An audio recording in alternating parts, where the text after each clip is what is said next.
திருச்செந்தூர் முருகன் கோயில்ல தினமும் சுடலை மாடனுக்கு பூஜை கொடுக்கறதுக்கான காரணம் என்னங்கிறத நம்ம இன்னைக்கு பார்க்க போறோம். இதை பார்த்தோன்னா நிறைய பேருக்கு ஒரு யோசனை வந்திருக்கலாம். நாம திருச்செந்தூருக்கு நிறைய நேரம் போயிருக்கலாம். ஆனா எங்க சுடலை மாடனுக்கு நிலையம் இருக்கு, எங்க சுடலை மாடன் சிலையை நம்ம உங்க ஒரு பக்கமும் பார்த்ததே கிடையாது. அப்படி இருக்கல எப்படி சுடலை மாடனுக்கு பூஜை கொடுப்பாங்க அப்படின்னு நீங்க கேட்டீங்கன்னா, திருச்செந்தூர் கோயில்ல தினமும் சுடலை மாடனுக்கு பூஜை அப்படிங்கிறது கொடுத்துக்கிட்டு தான் இருக்காங்க. அடுத்தல சொடலை மாடனுக்கு வருஷம் ஒரு முறை கிடா வெட்டுவதற்கான காரணம் என்ன அப்படின்னு பாத்தீங்கன்னா, இதுவும் சொடலை மாடனுக்கு திருச்செந்தூர் கோயில்ல வெட்டுதாங்க. ஆனா திருச்செந்தூர் கோயிலுக்குள்ள வச்சு இல்ல, திருச்செந்தூர்ல சொடலை மாடனுக்கு கிடா வெட்டி தான் அதுக்கு அடுத்துல சில விஷயங்கள் பண்றாங்க. அதுவும் என்ன அப்படிங்கக்காண்டியும் அது ஏன் அப்படிங்கக்காண்டியும் நம்ம அடுத்தடுத்து பார்ப்போம். அடுத்தல திருச்செந்தூர் முருகன் கோயில்ல முதல் பூஜை சொடலை மாடனுக்கு தானா அப்படின்னு நீங்க கேட்டீங்கன்னா, நிறைய பேர் அந்த மாதிரி தான் சொல்லிட்டு இருந்தாங்க. அதாவது முருகனுக்கு கொடுக்கறதுக்கு முன்னாலே திருச்செந்தூர்ல சொடலை மாடனுக்கு தான் முதல் பூஜை அப்படின்னு நிறைய பேர் சொல்லிட்டு இருக்காங்க. ஆனா முதல்ல இந்த திருச்செந்தூர் முருகன் கோயில்ல சொடலை மாடன் எங்க இருக்காரு அப்படிங்கிறத நாம இப்ப பார்ப்போம். நீங்க இந்த சொடலை மாடனை யாருன்றே தெரியாம திருச்செந்தூர் முருகன் கோயில்ல போல எல்லாருமே, அதாவது சொடலை மாடன் பக்தர்கள் மட்டும் இல்ல, சொடலை மாடனை குலதெய்வமா கொண்டவங்க மட்டும் இல்ல, எல்லாருமே, அதாவது திருச்செந்தூர் கோயிலுக்கு யாரெல்லாம் நீங்க போயிருக்கீங்களோ அவங்கெல்லாம் முதல் தரிசனம், அதாவது முருகனுக்கு முன்னால முதல் தரிசனமா போனது நம்ம சொடலை மாடன் தான். அது எப்படி அப்படின்னு நீங்க கேட்டீங்கன்னா, அந்த திருச்செந்தூர் முருகன் கோயில்ல இருக்க கொடிமரம் தான் அது நம்ம சொடலை மாடன். அந்த கொடிமரத்துல சொடலை மாடன் மட்டும் இல்ல, அவர் கூட 21 தெய்வங்கள் இருக்கு. அதாவது சங்கடகாரன் உட்பட 21 மாடன் தேவதைகள் அந்த கொடிமரத்துல இருக்கு. அதனாலதான் நீங்க திருச்செந்தூர் கோயில்களை போனீங்கன்னா முதல்ல நீங்க வழிபடுறதே நம்ம சொடலை மாடன் தான். அதுக்கப்புறம் தான் திருச்செந்தூர் முருகனை நீங்க வழிபடுவீங்க. ஏன்னா அங்க கொடிமரத்துல தான் சொடலை மாடன் நிலையம் வாங்கி இருக்காரு. சொடலை மாடன் மட்டும் இல்ல, 21 மாடன்கள் அந்த கொடிமரத்துல நிலையம் வாங்கி இருக்காங்க. அதே மாதிரி சொடலை மாடனுக்கு திருச்செந்தூர் கோயில்ல இருந்து கிடா வெட்டுதாங்களான்னு கேட்டீங்கன்னா, ஆமா வெட்டுதாங்க. அது திருச்செந்தூர் கோயிலுக்குள்ள வச்சு இல்லை, ஆனால் அந்த கோயிலுக்கு வேற ஒரு பகுதிகளில் வச்சு வெட்டுதாங்க. அதுக்கான காரணமும் அது எதுக்கு வெட்டுதாங்க அப்படிங்கிறத அடுத்தல பார்ப்போம்.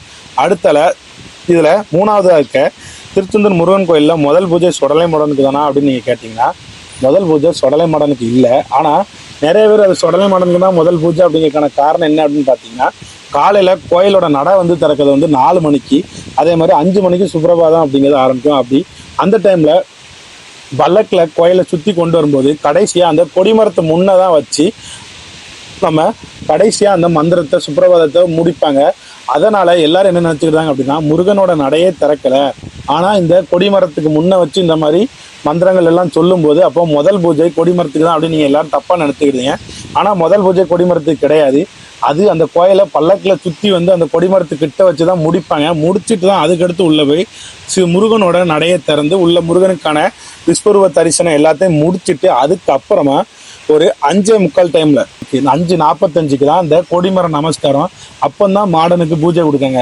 அதனால எல்லாருமே அந்த ஒரு சிலர் யூடியூப்லாம் சொல்லிட்டு இருக்காது பார்த்துட்டு யாரும் தப்பா நினைக்க வேண்டாம். ஏன்னா அந்த கோயிலில் மூலவர் முருகன் தான். அதனால தான் முருகனுக்கு முதல் பூசை, அதுக்கப்புறம் தான் கொடிமரத்தில் இருக்க மாடன் தெய்வங்கள். ஏன்னா அந்த முருகனோட திருச்செந்தூர் முருகனோட காவல்காரரே நம்ம சொடலை மாடனும் 21 மாடன்களும் தான் கொடிமரத்தில் நிற்காங்க. அப்படிங்கிற மூலவருக்கு படையல் கொடுக்காம பூஜைகள் கொடுக்காம கொடிமரத்தில் இருக்க காவல் தெய்வங்களுக்கு முதல் பூசை எங்கேயுமே கொடுக்க மாட்டாங்க. அதிலும் இந்த கோயிலில் அதே மாதிரி தான் 5:30க்கு உள்ள முருகனுக்கு பூஜைகள் எல்லாம் கொடுத்த பிறகுதான் 5:45 கொடிமர நமஸ்காரம் அப்படின்னு சொல்லி கொடிமரத்தில் இருக்க நம்ம மாடனுக்கும் மாடனோட நம்ம சொடலை மாடனுக்கும் அவர் கூட சேர்ந்த 21 மாடன்களுக்கும் பூஜைகள் கொடுக்காங்க. சொடலை மாடனுக்கு எப்படி பூஜைகள் கொடிமரத்தில் வந்தார் அப்படிங்கிற கதை நிறைய பேருக்கு தெரிஞ்சிருக்கும். தெரியாதவங்களுக்கு நான் ஒரு சின்னதாக ஒரு கதை சொல்றேன். அதே மாதிரி சொடலை மாடனுக்கு திருச்செந்தூர் கோயிலில் எங்க கிடா வெட்டுதாங்க, எதுக்காண்டி வெட்டுதாங்க அப்படிங்கிற நான் வீடியோட கடைசி பகுதியில் சொல்றேன். முதல்ல திருச்செந்தூர் கோயிலுக்கு அந்த கொடிமரம் வந்ததுக்கான கதை என்ன அப்படின்னு பாத்தீங்கன்னா, நம்ம திருச்செந்தூர் முருகன் கோயில்ல மாசி திருவிழா அப்படிங்கிறது ஒன்றும் இல்லாம தான் இருந்தது.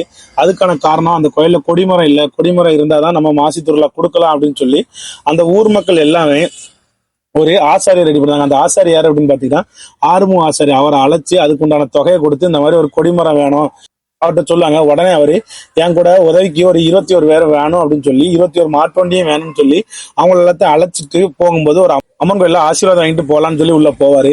ஆனா அங்க போய் பார்த்தோன்னு தான் தெரியும், அந்த அம்மனோட கண்கள்ல இருந்து கண்ணீர் வடிஞ்சுக்கிட்டே இருக்கும். இதை பார்த்த ஆசாரிக்கு, அதாவது நம்ம ஆறுமுக ஆசாரிக்கு கொஞ்சம் பயம் கலந்து, ஏன்னா தெய்வத்தோட கண்ணுல இருந்து கண்ணீர் வரும்போது ஒரு பயத்தோட நிப்பாரு.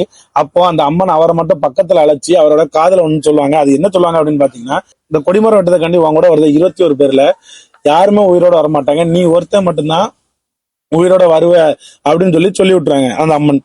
உடனே இதை கேட்ட ஆர்வம் சரி இதை யார்ட்டும் சொல்லாதன்னு சொல்லி அந்த அம்மன் சொல்லி விட்டுறாங்க.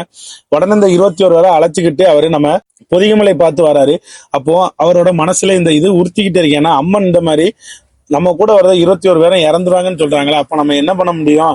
அவங்கள்ட்ட நம்ம அதுக்காண்டி அவங்கள்ட்ட சொல்லாம இருக்க முடியாது, அவங்கள காப்பாத்தாமே இருக்க முடியாது. அதனால ஒரு சின்ன ஒரு விஷயம் ஒண்ணு பண்ணுவோம் அப்படின்னு சொல்லிட்டு, அதாவது பொதிகமலைக்கு போற வழியில நம்ம களக்காடு பக்கத்துல ஒரு மந்திரவாதியை போய் பார்க்கற. அந்த மந்திரவாதி யாருன்னு பாத்தீங்கன்னா சின்னத்தம்பி மரக்காயர் அப்படிங்கிறவரை போய் பார்த்து, நம்ம இந்த மாதிரி நாங்க திருச்செந்தூர் முருகன் கோயிலுக்கு கொடிமரம் வெட்ட வரோம், எங்க கூட கூட கொஞ்சம் காவலுக்கு வர முடியுமா அப்படின்னு சொல்லி அவர்கிட்ட போய் கேட்பாரு. உடனே சின்னத்தம்பி மரக்காயரோ சரி வாரேன்னு சொல்லிட்டு இருக்கும் போதே அப்போ சின்னத்தம்பி மரக்காயரோட மனைவி வந்து சின்னத்தம்பி மரக்காயரை உள்ள கூட்டு போவாங்க.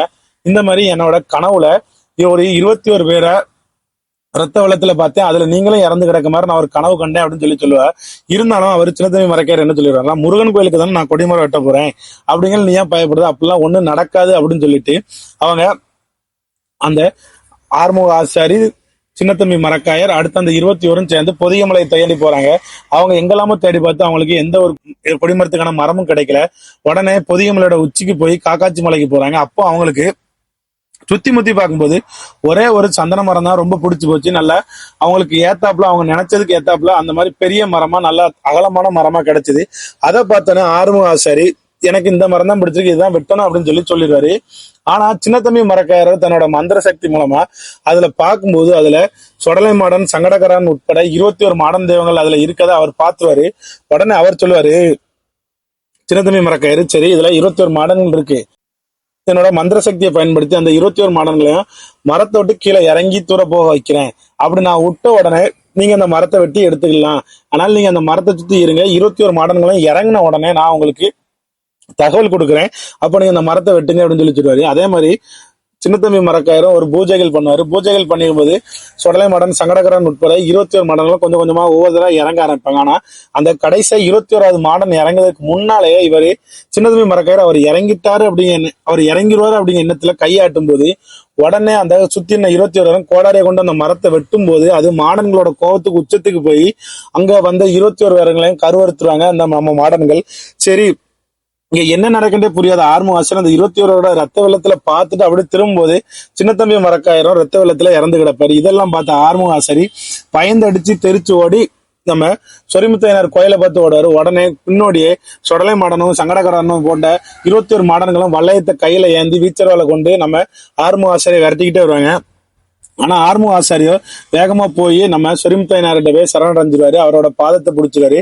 அப்போ அவரு சொரிமுத்தையனார் என்ன விவரம் என்ன ஏதுன்னு கேட்கும்போது, நான் அந்த மாதிரி திருச்செந்தூர் முருகனுக்கு கொடிமரம் வெட்ட வந்தேன், ஆனா அந்த மரத்தை நாங்க தேர்ந்தெடுக்கும்போது அந்த மரத்துல நம்ம சொடலை மாடனும் சங்கடகரனும் உட்பட 21 மாடன்கள் இருந்தது எங்களுக்கு தெரியாது, அதனால இந்த மாதிரி பிரச்சனை ஆயிட்டு எல்லாம் சொல்லிடுவாரு. உடனே சொரிமுத்தையனார் மாடன்கள் எல்லாத்தையும் அமைதிப்படுத்தி, அப்போ உங்களுக்கு நம்ம முருகனுக்கு தான் இந்த கொடிமரம் போகுது, அதுல ஏன் நீங்க பிரச்சனை பண்ணுவீங்க அப்படின்னு சொல்லி கேட்கும்போது, எங்களுக்கு இந்த மரம் பிடிச்சிருக்கு, நாங்க இங்கதான் இருப்போம் அப்படின்னு சொல்லுவாரு. உடனே சொரிமுத்தையனர் சொல்லுவாரு, உனக்கு இந்த இடம் தான் பிடிச்சிருக்குன்னா இங்க வேற ஏதாட்டும் ஒரு மரத்தை பிடிச்சிக்க, இல்ல இந்த மரம் தான் பிடிச்சிருக்குன்னா இந்த மரத்து கூட சேர்ந்து நீ திருச்செந்தூர் முருகன் கோயிலுக்கு போ, அங்க தினமும் உனக்கு பூசைகள் வழங்குவாங்க அப்படின்னு சொல்லுவாரு. ஆனா அப்பவும் மாடன் சொல்லுவாரு, எங்களுக்கு முருகன் கோயிலுக்கு போனா பூசைகள் நடக்கும், ஆனா பலிகள் எதுவுமே எங்களுக்கு கிடைக்காது அப்படிங்கும்போது அந்த பலிகளும் நான் உனக்கு வாங்கி தரேன் அப்படின்னு சொல்லி இந்த மாடன்கள் மூலமாவே அந்த கொடிமரத்தை வெட்டி 21 மாட்டு வண்டிகளை ஒன்னாக்கி ஆறுமுக ஆசாரி இந்த 21 மாடன்கள் உதவியால கொடிமரத்தை கொண்டு திருச்செந்தூர்ல கொண்டு போய் நடுவாங்க. இப்படிதான் இந்த திருச்செந்தூர் கொடிமரத்துல சொடலை மாடன் நிலைய வாங்கின கதை. சொடலை மாடன் மட்டும் இல்ல, அவர் கூட 21 மாடன்களும் நிலைய வாங்கின கதை. அடுத்தல சொடலை மாடனுக்கு திருச்செந்தூர் கோயில கிடா வெட்டுறது நான் முதல்ல சொல்லியிருந்தேன். அது எப்படி அப்படின்னு பாத்தீங்கன்னா, திருச்செந்தூர் கோயில்ல வச்சு எந்த ஒரு கிடாவும் பலி கொடுக்கறதே கிடையாது. ஆனா நம்ம சொடலை மாடனுக்கு எங்க வச்சு கிடாக்கள் பலி கொடுக்காங்க அப்படின்னா, மாசி திருவிழாக்கு முன்னால நம்ம தேர் ஓட்டணும் அப்படின்னா ஆடு வெட்டி சொடலை மாடனுக்கும் சங்கடகரனுக்கும் படைச்சு முடிச்ச பிறகுதான் தேர்தலுக்கான வேலையே பார்ப்பாங்க. ஆனா அந்த படையல்கள் அந்த கிடாவட்டுகள் எதுவுமே கோயிலுக்குள்ள, அதாவது நம்ம முருகன் கோயிலுக்குள்ள வச்சு கிடையாது. ஆனா வெளியூர்ல தேர் பாதையை சுத்தி இருக்கிற இடத்துக்கள்ல தான் அந்த பூஜைகள் எல்லாமே கிடா வெட்டி படையல் வைப்பாங்க. அதுக்கு அடுத்தால அதே மாதிரிதான் மாசி திருவிழா ஓடுறதுக்கு முன்ன எப்படி கிடா வெட்டி படையல் போட்டு மாசி திருவிழா தேர் ஓட்டுறதுக்கான வேலையை பார்க்காங்களோ, அதே மாதிரிதான் மாசி தேர் திருவிழா அன்னைக்கு தேர் ஓடணும் அப்படின்னு நினைச்சீங்கன்னா சங்கடகரக்காரன் தேர் மேல ஏறி சரி தேர் போகலாம் அப்படின்னு சொன்ன பிறகுதான் தேரே மாசி திருவிழாவில தேரே இழுப்பாங்க. சொடலை மாடன் திருச்செந்தூர் முருகன் கோயில்ல நிலைய வாங்கின கதையும் அதே மாதிரி சொடலை மாடனுக்கு திருச்செந்தூர்ல கிடா வெட்டுறதுக்கான கதையும் இதுதான். ஆனா இதுல திருச்செந்தூர் முருகன் கோயில்ல முதல் பூஜை சொடலை மாடன் கிடையவே கிடையாது. முதல் தரிசனம்னா சொடலை மாடன் சொல்லுங்க. ஏன்னா உள்ள போற பக்தர்கள் எல்லாமே முதல்ல கொடிமரம், அதாவது நம்ம சொடலை மாடனை தரிசிட்டு தான் ரெண்டாவதா முருகனை போய் பார்ப்பீங்க. அதனால முதல் தரிசனம் வேணா அந்த மாதிரி சொல்லலாம். ஆனா முதல் பூஜை அப்படிங்கிறது கிடையவே கிடையாது.